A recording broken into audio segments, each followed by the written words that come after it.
I want to tell you a campfire story today. Maybe you've even heard this one. This is a Native American myth. And it starts with this guy going to his chief and saying, hey, I've got a problem. I keep having this dream. And in this dream, there are two wolves fighting each other. There's this light wolf and this dark wolf, and it's vicious and it's intense. And I wake up and I'm anxious and I need help figuring out what this dream means. And the chief kind of starts to interpret it and he says, hey, that light wolf, I think that represents all the good things in your life. Things like love and patience and joy. And that dark wolf, I think that represents everything in your life that isn't good. Things like hatred and bitterness and rage.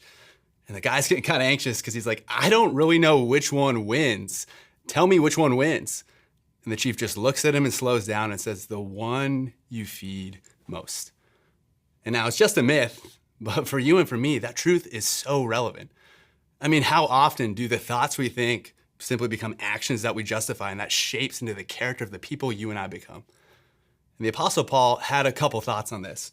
In fact, this is what he says in the book of Galatians. It says, those who live only to satisfy their own sinful nature will harvest decay and death from their sinful nature.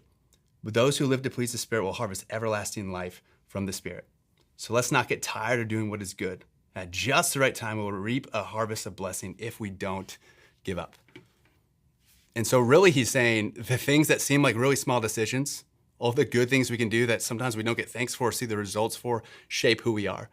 In fact, I've heard it said once that we make our decisions and our decisions make us. And so my hope for you and for me today, for the sake of the analogy with the two wolves, is that we would be reminded that we're the ones with the dog food, that we decide what gets fed. Is it our sinful nature, or is it God's Spirit in us calling us to live a life that's worthy of our calling? And so today, be reminded, lean in, make the right decision, do it again and again and again, even if you don't see the benefit of it, and know that you're walking more clearly on the path that God has for you.